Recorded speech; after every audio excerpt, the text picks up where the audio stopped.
Hi, this is the Corner Bench, and I'm Dr. Brenda, and I'm on a fast this week. I've been wanting to go on the fast for a while, and I started visiting this church that I wanted to visit for like 6 weeks, and I just wanted to get an opportunity to go for a couple of weeks, and I've been going for 4 weeks, and so happened they're on a fast this week, and I joined in with them. So from midnight going into the 22nd is when it started. And there's some readings that they suggest that you read during this time. And it's just like so great because I don't know if you realize that I have a doctorate in theology. So these things are interesting to me.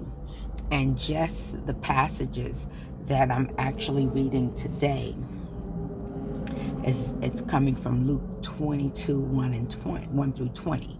I'm not even going to read all of that, but the thing I love about the Word of God is that no matter how many times you read it, you always can get something new, something different, something applicable to your everyday life.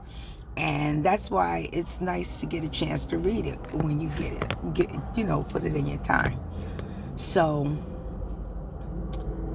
what I got out of this today is Jesus was going to prepare the Passover, and all of this is going on the Passover, the Feast of Unleavened Bread, meaning that when they were departing out of Egypt, God was delivering them from their enemies.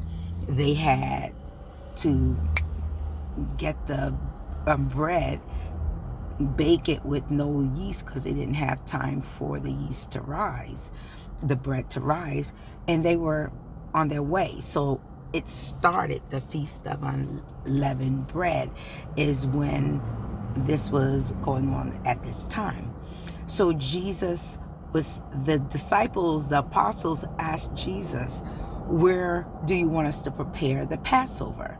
And it's beautiful that, of course, it's established, and Jesus was the Passover lamb and is the Passover lamb. And he took of the Passover during the time he was here. So this Passover, he told them, and I'm going to read it.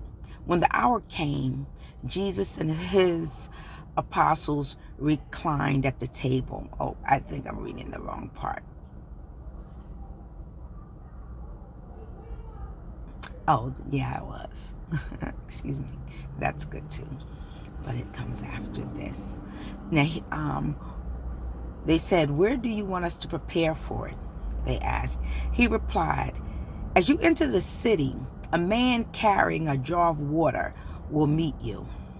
Follow him to the house that he enters, and say to the owner of the house, the teacher asks, where is the guest room where I may eat the Passover with my disciples? And Jesus told them, he will show you a large room upstairs, all furnished. And he said, make preparations there. Now, this is not necessarily a house that Jesus had been in before. This is just the fact that Jesus is God, and he is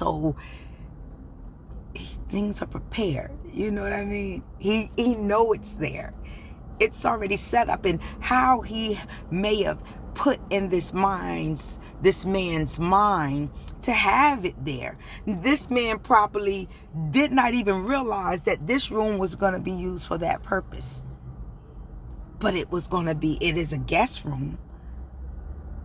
But they're about to be a host to the Passover during the Passover. It's just phenomenal. And they left and found things just as Jesus had told them. So they prepared the Passover. That to me, in this reading for today, that says a whole lot to me. It kind of feeds me and kind of fuels me for my day. because it's so important to know that God has things prepared. Sometimes he'll tell us where to go, what to do, when to do it, and just being sensitive enough to the ear. He that has an ear, let him hear.